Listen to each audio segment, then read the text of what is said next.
ओम शांति। ओम शांति। ओम शांति।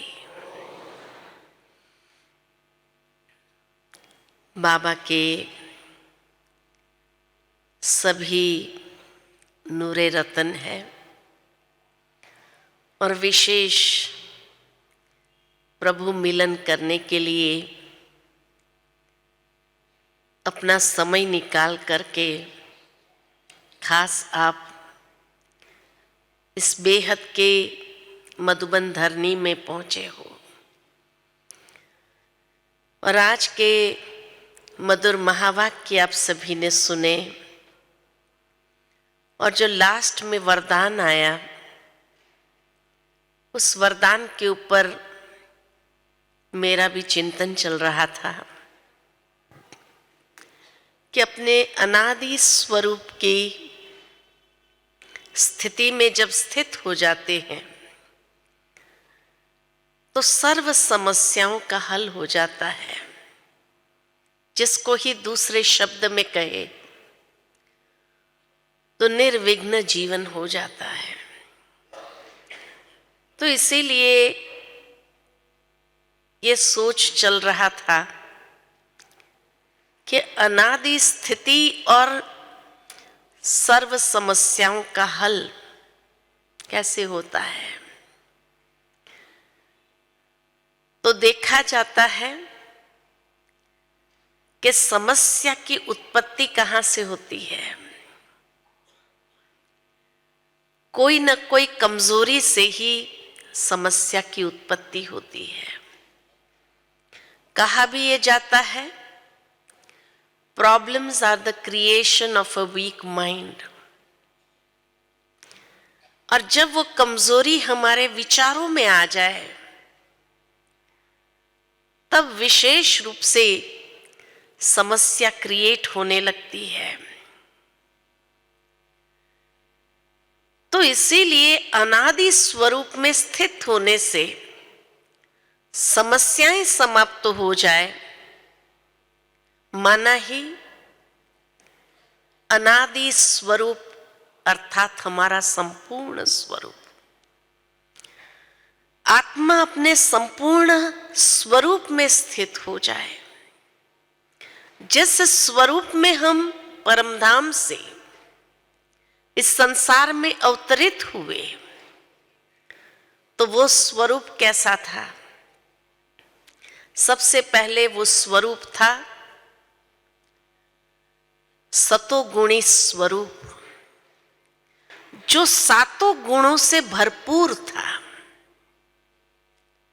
आत्मा अपने अनादि स्वरूप में है ही सतो प्रधान स्वरूप या सतोगुणी स्वरूप। जो सात गुण है वो अपनी फुलेस्ट मैक्सिमम पावर में जब होती है तो उसको कहा जाता है अनादि स्वरूप। तो वहां कोई कमजोरी होती नहीं है और जब कोई कमजोरी नहीं तो समस्याएं उत्पन्न नहीं हो सकती है। भावार्थ यही था कि जो हमारे पुरुषार्थ का लक्ष्य है कि आत्मा को संपूर्ण सतो प्रधान बनाना अर्थात उस सातों गुणों को संपूर्ण रीति से विकसित करना। कमजोरी के आने का कारण या आने का द्वार जहां ये सातों गुण की कमी है अभाव है वहां से कमजोरी प्रकट होना शुरू होती है।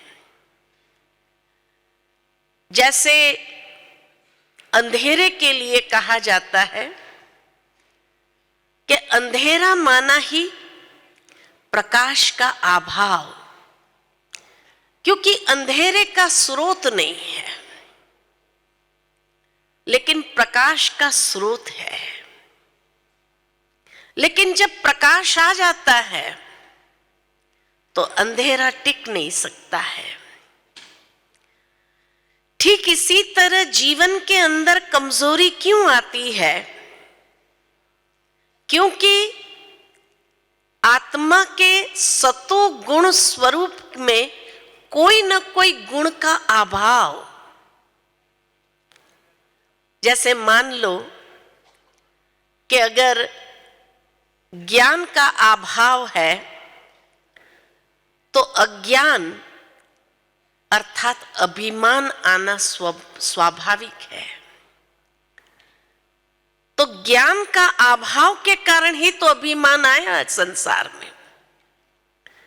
इसीलिए सबसे प्रथम बाबा ने आकर के हम बच्चों को ज्ञान दिया।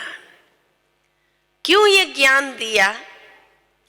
क्योंकि ज्ञान का प्रकाश जैसे जैसे फैलने लगा तो अज्ञान का अंधकार समाप्त हुआ। मनुष्य जीवन में सबसे बड़ा अज्ञान अगर है तो वो है अहंकार। तो देह अभिमान प्रकट होने का कारण ही है सत्य ज्ञान का अभाव। तो इसीलिए बाबा हम बच्चों को कहते हैं कि बच्चे ये ज्ञान स्वरूप, प्रेम स्वरूप, पवित्र स्वरूप सातों गुण में फुल हो जाओ।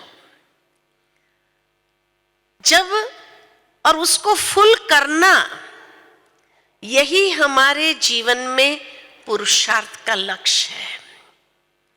योग में बैठते हैं तो हम क्या करते हैं? योग में बैठते ही हम उस सतो गुण का आवाहन करते हैं। जब बाबा कहते हैं बच्चे निराकारी स्थिति में जाओ, साकारी आकारी निराकारी में आना जाना करो, तो निराकारी स्थिति में जाना माना वो सातों गुणों का संपूर्ण स्वरूप इमर्ज करना और उसमें अपने आप को स्थित करना। चाहे उसको आत्माभिमानी स्थिति कहा, चाहे उसको सतोगुण स्वरूप कहा, चाहे उसको सतो प्रधान स्वरूप कहा, कि जब वो सातों गुण फुल होते हैं तो उसको कहते हैं सतो प्रधानता। सातों गुणों की प्रधानता है।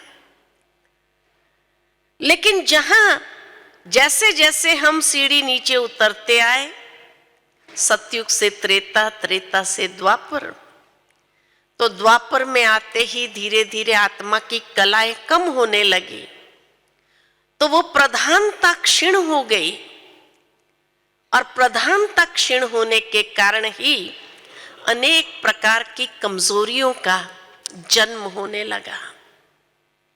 इसीलिए अनादि स्वरूप अर्थात सर्व समस्याओं की जो जड़ है कमजोरी, उस कमजोरी को समाप्त करना। दूसरी बात कि जब हम कहते अनादि स्वरूप, तो अनादि स्वरूप में भी जो आज बाबा ने बहुत सुंदर कहा, स्वस्वरूप, स्वधर्म, स्वकर्म, तो उसमें हमारा स्वधर्म अगर लिया जाए तो आत्मा का स्वधर्म है शांति। तो उस शांत स्थिति में स्वयं को स्थित करना, क्योंकि परम धाम की स्टेज है निरसंकल्पता, और जब निरसंकल्प स्थिति वाली स्टेज है कि वहां कोई भी प्रकार का संकल्प विकल्प कुछ नहीं चलता है, क्योंकि संकल्प विकल्प चलते चलते अनेक प्रकार से वो संकल्प दिशाओं में भटकना शुरू करता है। तो जब अलग अलग दिशाओं में भटकाव आरंभ होता है तो नेचुरल है कि अनेक प्रकार की समस्याओं के बीज भी आरंभ होते हैं। तो इसलिए बाबा कहते थे बच्चे निरसंकल्प अवस्था में स्थित हो जाओ, उसमें बैठ जाओ। संकल्प विकल्प जहां चले ही नहीं, या जिसको कहा जाए निर्विकल्प स्थिति, अगर चले तो भी समर्थ संकल्प और उसके अनुभव में स्थित होना। क्योंकि परमधाम की स्टेज माना ही जो बाबा हमेशा कहते हैं, नीचे है टॉकी, फिर है मूवी और फिर है साइलेंस। तो साइलेंस की अवस्था आज दुनिया के अंदर भी अनेक प्रकार के डिस्कशन, डिबेट, आर्ग्यूमेंट किस आधार पर होते हैं? जब व्यक्ति साइलेंस से नीचे आ जाता है, वाचा में आ जाता है, मूवी में आ जाता है, कोई ऐसी हरकत करता है, कोई ऐसी एक्शन कर लेता है, या कोई ऐसे वाचा में आकर के कोई शब्द बोल दिया, तो वहीं पर तो सारी प्रॉब्लम्स शुरू होती है। लेकिन अगर हम अपने अनादि स्वरूप यानी उस साइलेंस की स्टेज में जाकर के स्थित हो जाए, तो साइलेंस में भी अलग अलग स्टेजेस है। एक है स्वीट साइलेंस, एक है खाली साइलेंस, दूसरी है स्वीट साइलेंस, तीसरी है डेड साइलेंस, चौथी है डीप साइलेंस। तो हम स्वीट साइलेंस और डीप साइलेंस की स्टेज में जाए, डेड साइलेंस में भी नहीं जाना है, खाली साइलेंस में भी नहीं जाना है। तो स्वीट डीप साइलेंस स्टेज में चले जाए, अर्थात निरसंकल्प स्थिति वो अभ्यास से आती है। और जितना ये अभ्यास हमारा पावरफुल रहेगा निराकारी स्थिति का, अपने अनादि स्वरूप में स्थित होने का, तो कई प्रॉब्लम्स समाप्त हो जाते हैं, कई हलचल अंदर की समाप्त हो जाती है। क्योंकि हम अपने उस अनादि स्वरूप के आनंद में मग्न है, उसमें समाये हुए हैं, उसमें खोए हुए हैं, तो वहां प्रॉब्लम्स आ ही नहीं सकती है। जब तक ये अनुभव नहीं है तब तक नीचे की लेवल ज्यादा रहती है टॉकी और मूवी की, और वो टॉकी और मूवी में ही कई बार प्रॉब्लम्स क्रिएट होते हैं। इसलिए बाबा कहते हैं उससे परे चले जाओ। कितनी सुंदर वो अवस्था है जहां कोई प्रकार की हलचल ही न हो, जैसे एकदम शांत पानी हो, ठीक इसी तरह हमारा मन भी इतना शांत स्थिति में हो, है ना। तो साइलेंस को कहा गया है कि शांति ही सर्वहल का आधार है। दुनिया में भी लोग इसी शांति का अनुभव करना चाहते हैं, लेकिन उन्होंने आधार क्या अपनाया? युद्ध, वॉर। तो साइलेंस उसको नहीं कहा जाता है कि एब्सेंस ऑफ वॉर, नहीं, साइलेंस उसको कहा जाता है जो बहुत मीठी अवस्था है और निरसंकल्पता की अवस्था है, जिसमें समाये रहने का मन करता है, जिसमें खोए रहने का मन करता है, जिसमें से बाहर आना नहीं चाहते हैं। तो वो अवस्था में जाना है, उसमें विघ्न आते ही नहीं। हमारे तरफ से ही कोई ऐसे नेगेटिव वाइब्रेशंस निकलेंगे ही नहीं जो नेगेटिविटी को कैच करे, है ना। कहा जाता है कि हर इंसान के चारों ओर एक प्रभा मंडल होता है, नेगेटिव या पॉजिटिव का प्रभा मंडल होता है। और जितना व्यक्ति के चारों ओर पॉजिटिव प्रभा मंडल होगा, उतना वो पॉजिटिव घटनाओं को आकर्षित करता है। और जितना व्यक्ति के चारों ओर नकारात्मक प्रभा मंडल होता है, उतना ही वह नकारात्मकता को आकर्षित करता है। तो वहीं से तो सारी समस्याएं आरंभ होती है। इसीलिए उस अपनी सतो प्रधान स्वीट साइलेंस की स्टेज में चले जाएं तो वहां पर कोई प्रॉब्लम्स आ ही नहीं सकता है। शांति सर्व समस्याओं का हल है। इसीलिए शांति एक बहुत बड़ी शक्ति मानी गई है।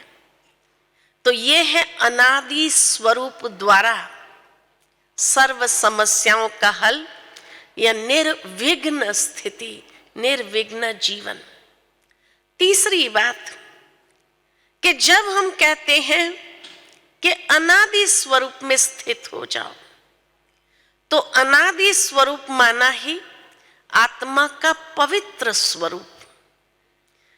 उस जैसा पवित्र स्वरूप परमधाम में जो पवित्रता है आत्मा की, कितनी निर्मल, कोई प्रकार की लेस मात्र भी उसके अंदर अपवित्रता न हो, इतना प्योर पवित्र स्वरूप है वो। तो उस पवित्र स्वरूप में स्थित होने से क्या होगा कि हम आत्मा के प्रभा मंडल को और ही विकसित करते जाते हैं। जो ऑरा है उसको और ही अधिक से अधिक विकसित करते जाते हैं। और जितना ये ऑरा हमारा विकसित होता जाता है, उतना ही हम अनेक रूप से सेफ हो जाते हैं, क्योंकि ये प्रभा मंडल जैसे आत्मा के लिए कवच हो जाता है, कवच का काम करता है। एक प्योर ऑरा है चारों ओर व्यक्ति के, तो वो एक कवच का काम करता है। और इसकी आवश्यकता क्यों है आज के युग में, जो खास बाबा कहते हैं कि बच्चे इसको विकसित करो, तो इसकी आवश्यकता क्या है इस समय संसार के अंदर? तो क्योंकि हम एक ऐसी दुनिया में जीते हैं जहां चारों ओर नकारात्मकता फैली हुई है। तो नकारात्मकता जितनी फैली हुई है तो नेचुरल है वो व्यक्ति को भी धीरे धीरे डाउन करता है, और वहीं से अनेक समस्याएं उत्पन्न होने का मार्जिन है। तो इसलिए जितना हमारा ऑरा पवित्र है, तो एक ऐसा शील्ड तैयार करता है, एक ऐसा कवच तैयार करता है। उस कवच को अभेद कहा जाता है, जिसको भेद करके बाहर की नकारात्मकता मुझे स्पर्श नहीं कर सकती, यानी मेरे मन को स्पर्श नहीं कर सकती है। और मन मना भाव स्थिति में रहना सहज हो जाता है, यानी बाबा की याद सहज बनी रहेगी। तो परमधाम की स्टेज माना संपूर्ण पवित्रता, और ये पवित्रता को ज्यादा से ज्यादा हम उसको विकसित करते, उसकी प्योरेस्ट जो स्टेज है उसमें जाकर के अपने आप को स्थित करने की आवश्यकता है। तो इसीलिए कहा कि जब इस स्थिति में हम स्थित हो जाते हैं, तो ये अभेद कवच, जिसके लिए बाबा की एक मुरली मुझे याद आते हैं कि बच्चे आप इस अनादि स्वरूप में अगर स्थित होंगे, तो एक समय ऐसा आएगा कि मान लो कि नकारात्मकता से भरपूर लोग अगर आपके तरफ अटैक करने के लिए भी आए, लेकिन उन्हें दूर से ही आपकी जगह कोई न कोई इष्ट देवी या देवता का साक्षात्कार होगा। जैसे ब्रह्मा बाबा के लिए कहा जाता है कि ब्रह्मा बाबा को जब एक व्यक्ति मारने के लिए आया था और बड़ा चाकू लेकर के आया था, और ब्रह्मा बाबा आत्मिक स्थिति में स्थित होकर के उसको देखने लगे। तो जैसे ही उसने अपना चाकू निकाल करके देख रहा है, तो उसको अपना इष्ट सामने नजर आया। ऐसे कई अनुभव है दुनिया में भी, कई अपने भाई बहनों के साथ का भी अनुभव है कि वो अकेले जा रहे थे और निर्भय होकर के हजार भुजा वाला बाबा मेरे साथ है, वो अपने अनादि स्वरूप में स्थित होकर के जा रहे थे। कोई आता भी है लेकिन वो पीछे हट जाता है। क्यों? क्योंकि उन्हें ऐसा लगता है ये कोई देवी है, ये एक देवता है, तो अपने इष्ट देवी का साक्षात्कार होता है। मुझे याद है मैं छोटी थी जब, तो हमारे सेंटर पर एक बहन जी रहते थे, बुजुर्ग थे काफ़ी। तो मेला था, शिवरात्रि के ही दिन चल रहे थे। मेले में सारे लोग गए थे, लेकिन सेंटर को बंद नहीं करना चाहिए, कोई भी अचानक आ जाए तो कोई काम हो, कुछ चीज़ चाहिए करना है, तो वो सेंटर पर ही थे। और अचानक कुछ लोग आ गए चोरी के भाव से या लूटने के भाव से। तो जैसे ही वो सेंटर पर घुस गए अंदर में, तो ये बहन एकदम मैं शिव शक्ति हूँ इसी स्वमान में स्थित होकर के, बुजुर्ग थी तो उसको यही एक उस समय आया, मैं शिव शक्ति हूँ। और जैसे वो स्वमान में स्थित होकर के उनको देखने लगी, तो वो आए तो थे चोरी के भाव से या सेंटर को लूटने के हिसाब से, लेकिन वो आगे नहीं बढ़ पाए वहां से और पीछे हटते गए। और फिर जाते जाते उन्होंने नमस्ते किया, ऐसे सिर झुका करके चले गए। तब महसूस हुआ कि जो बाबा कहते हैं कि आप अपने अनादि स्वरूप में स्थित हो जाओ, तो वो इतना प्योर स्वरूप है, जो प्योर स्वरूप आपको एक ऐसे प्रभा मंडल में, प्योरिटी के प्रभा मंडल के अंदर स्थित कर देगा और उन्हें आप इष्ट देव या इष्ट देवी के रूप में नजर आएंगे और वो अपना सिर झुका करके निकल जाएंगे, वो कुछ कर नहीं पाएंगे। तो ऐसे कई घटनाएं यज्ञ में हुई है और वो घटनाओं के आधार से ये पता चलता है कि कैसे बाबा की ये जो एक महावाक्य है कि अनादि स्वरूप में स्थित हो जाओ, और कैसे बाबा कहते ये अभेद कवच है, जहां कोई टच भी नहीं कर सकता, उसको भेद नहीं सकता और आपके पास आ नहीं सकता है। और अंतिम समय में भी इसी के माध्यम से लोगों को साक्षात्कार होना है। इस बार बाबा ने काफी समय से, मैं समझती हूँ दिसंबर की मुरलियों से शुरू हो गया था कि बच्चे शिवरात्रि बड़ी धूमधाम से मनानी है, शिवरात्रि बड़ी धूमधाम से मनानी है। तो मेरे मन में यही आ रहा था कि पता नहीं अगली शिवरात्रि होगी भी या नहीं होगी, समय को देखते हुए। तो कोई बच्चे ये अंदर में महसूस न करे कि अरे इस बार हमने शिवरात्रि धूमधाम से नहीं किया, तो इसलिए धूमधाम से शिवरात्रि करो, मनाओ। और शायद उसी में ही कईयों को, कई भक्तों को अपने अपने स्थानों पर साक्षात्कार होगा। भले आप मधुबन में हो, अपने स्थान पर शिवरात्रि धूमधाम से करके भी आए होंगे या जाकर के करने वाले होंगे, लेकिन यहाँ भी आप जब उस अनादि स्वरूप में स्थित होकर के मैं शिव बाबा के सानिध्य में बहुत पवित्र शालिग्राम हूँ, इस रूप में देखेंगे, तो जरूर है कि बाबा आपका भी साक्षात्कार दुनिया भर के अंदर उन आत्माओं को कराएंगे ही। इसीलिए कहा जाता है कि शिव और शालिग्राम का विशेष महत्व है। शिवरात्रि के दिन पर दोनों का साथ साथ पूजन होता है, गायन होता है। तो ये हमारी उस अनादि स्टेज का ही तो वर्णन है, शिव और शालिग्राम। शिव बाबा और शालिग्राम आत्माएं परमधाम में भी साथ में रहते हैं और संगम युग में भी हम सभी ने साथ में समय बिताया है।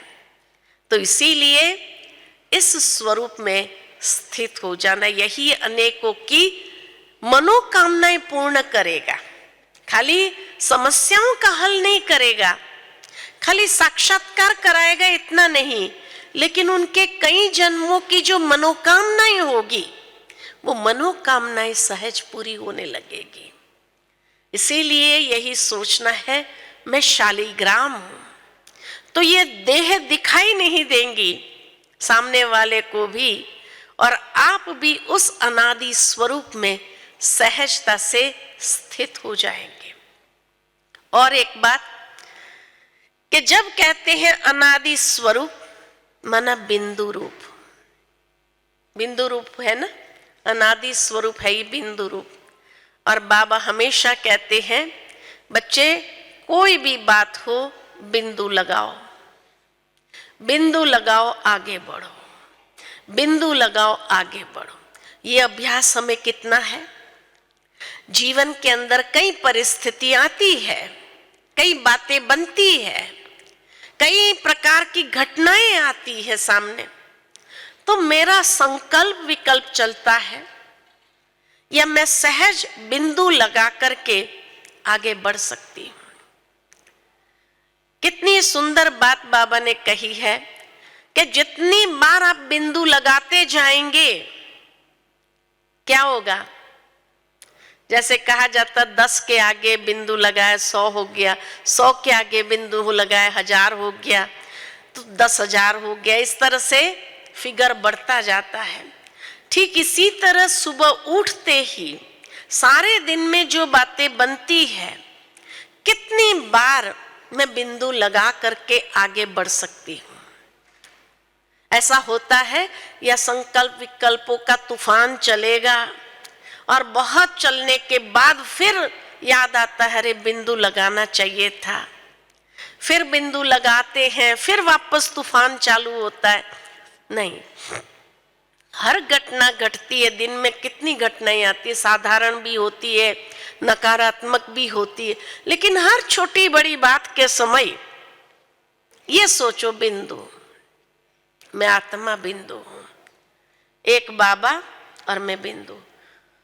तो जितनी बार आप बिंदु लगाएंगे तो दिन के अंत में अगर आप देखेंगे अपना चार्ट तो कितने लाख में कन्वर्ट हो गया होगा। तो कमाई जमा का साधन कितना सहज है।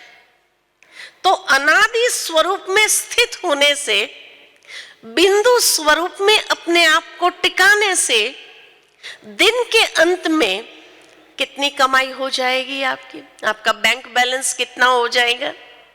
जो बैंक बैलेंस आपका साथ चलने वाला है, यहां का बैंक बैलेंस यहीं छूटने वाला है, लेकिन ये बैंक बैलेंस साथ में चल, क्योंकि आपने अपने संकल्पों की एनर्जी को वेस्ट नहीं किया। ये घटनाएं जो घटती रहती है, और भी बहुत सारी घटनाएं घटने वाली है, लेकिन आप अपने संकल्पों का धन उसके पीछे व्यर्थ खर्च नहीं करते हैं। जब आप व्यर्थ उसके पीछे खर्चा नहीं करते हैं और बिंदु लगा दिया और अपनी मस्ती में मस्त हो जाओ, हो गया छोड़ो, हो गया ना छोड़ो, बिंदु लगाओ, है ना, और आगे बढ़ो। तो इतनी निश्चिंतता तभी हो सकती है जब इतना निश्चय हमें हो, तो सहज निश्चिंतता आ जाती है। और तब कहा कि दिन के अंत में आप अपना चार्ट देखेंगे तो कितना भरपूर हो गया जमा का खाता, इतना समृद्ध महसूस करेंगे। और ये बिंदी का खेल जितना उसको अभ्यास में लाते जाओ, फिर देखो कितना आनंद आने लगता है। लोग आपको देखकर कहेंगे अरे इतनी बड़ी बात हुई और आपको टेंशन नहीं हुआ, आपका जी घबराया नहीं, आपको कोई परेशानी नहीं हुई, कोई टेंशन नहीं हुआ। कैसे होता है? भगवान ने हमें इतना सुंदर मैथमेटिक्स जो सिखा दिया है, बिंदु लगाओ और जमा का खाता बढ़ाओ। तो अनादि स्थिति में स्थित रहने से जमा का खाता कितना सहज बढ़ जाता है, बताओ। तो करना चाहिए या नहीं करना चाहिए? ये प्रैक्टिस करनी चाहिए कि बिंदु लगाओ और कमाई बढ़ाते जाओ, शालिग्राम रूप में स्थित हो जाओ, सतो प्रधान स्थिति में आ जाओ, सतो गुणी स्थिति में आ जाओ, एकदम साइलेंस की स्टेज में आ जाओ और एकदम पवित्र स्थिति में स्थित हो जाओ। कितने तरीके हैं निराकारी स्थिति में स्थित होने के और उसके फायदे कितने हैं। तो निर्विघ्न जीवन बनाना सहज है, ये मुश्किल है, क्योंकि क्वेश्चन मार्क वाला टेढ़ा रास्ता ही समाप्त हो जाए बिंदु लगा देने से। कई बार कई लोग जो टेढ़े रास्ते पर चले जाते हैं, क्यों हुआ, क्या हुआ, कैसे हुआ, कहाँ हुआ, कब हुआ, ये का करते हुए जो टेढ़े रास्ते पर चले गए, और बाबा कहे बच्चे बिंदु लगाओ और आगे बढ़ो, है ना। एक इतनी सहज विधि हमें मिल गई। पहले भक्ति मार्ग में थे तो कितनी चिंता हो जाती थी, छोटी सी बात को भी कितना बड़ा स्वरूप ले लेते थे, कितना दिन उस बात को पकड़ के रखते थे दिमाग के अंदर, और जितनी उस बात को पकड़ के रखते थे इतना ही नहीं, जितना उस बात के बारे में सोचते थे माना खींचते जाते थे, खींचते जाते थे, खींचते जाते, वो इलास्टिक की तरह खींची चली जाती थी। 2 दिन, 2 हफ्ता, 2 महीना, 2 साल, कभी कभी उस बात को खींच खींच करके फिर छोड़ते थे।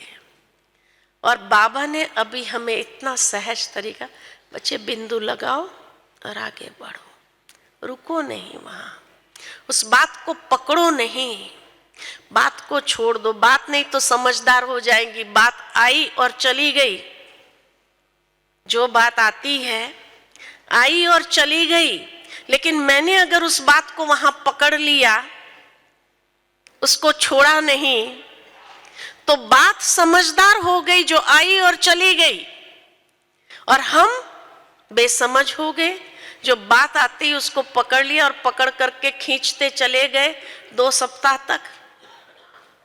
तो समझदार कौन, बात या हम, बाबा के बच्चे?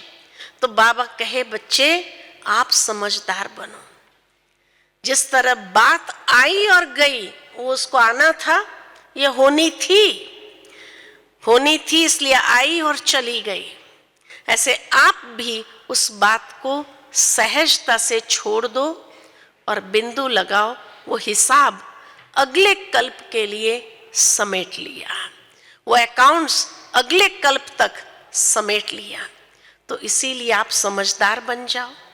तो ये है अनादि स्थिति में रहने के फायदे, कि आप अपनी मेंटल एनर्जी को वेस्ट नहीं करेंगे, उसको सुरक्षित रखेंगे, और साथ ही साथ अपने जीवन के अंदर अनुभव ये करेंगे जैसे कि दिनों दिन आप समृद्ध होते जाते, आपका खुशी का खजाना बढ़ता जाएगा।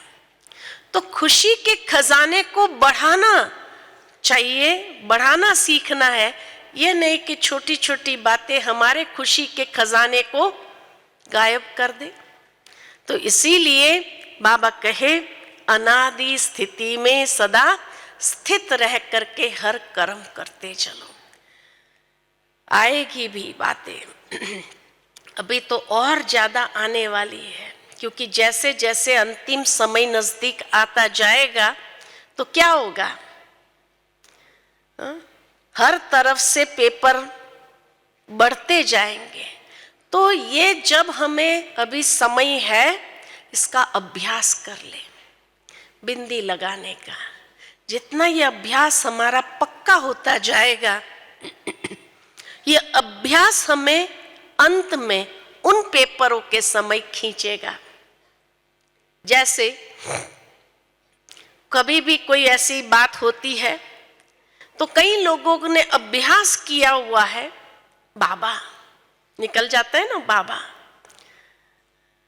तो ये मान लो कि अंतिम समय अभ्यास, जब कोई ऐसी घटना होंगी तो अंदर से क्या निकलेगा, वो बाबा निकलेगा ना, अभ्यास अंत में खींचेगा।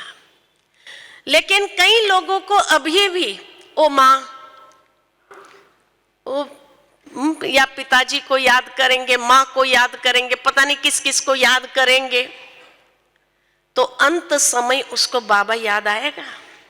वो अभ्यास ही नहीं है। इसलिए बाबा कहते हैं ये अभ्यास डालो। डालना अभी से है ताकि हमारी स्थिति में वो चीज चली जाए, खाली जबान पर न रहे क्यों बाबा, लेकिन उस समय बाबा का वो स्वरूप सामने आ जाए। जैसे ही सामने आ जाएगा और उसी समय अगर अंतिम घड़ी आई तो क्या होगा? कितनी श्रेष्ठ गति हमारी हो जाएगी, ये तो सोचो, कितनी श्रेष्ठ गति हो जाएगी।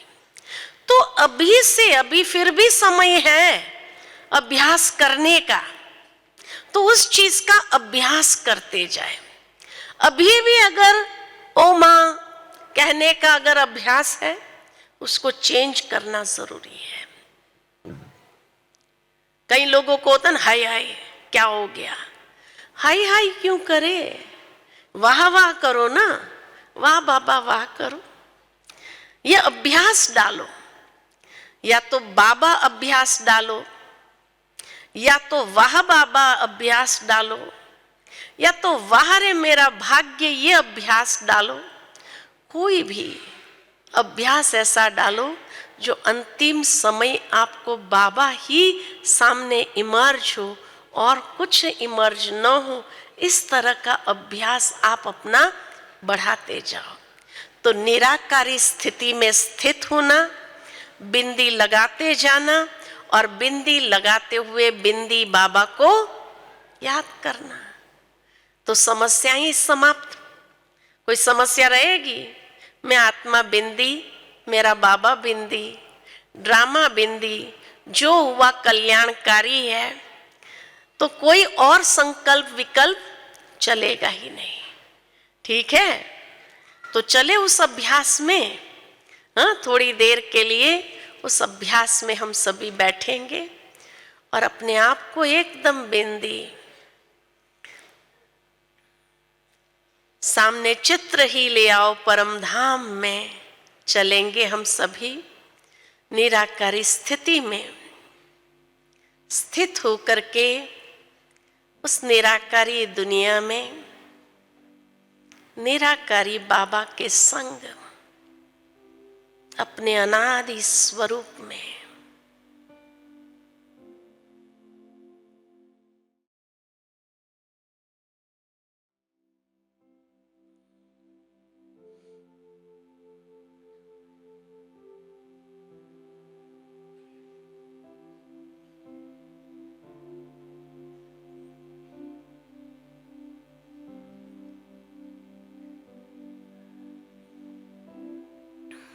स्वयं को आत्म स्वरूप में स्थित करो।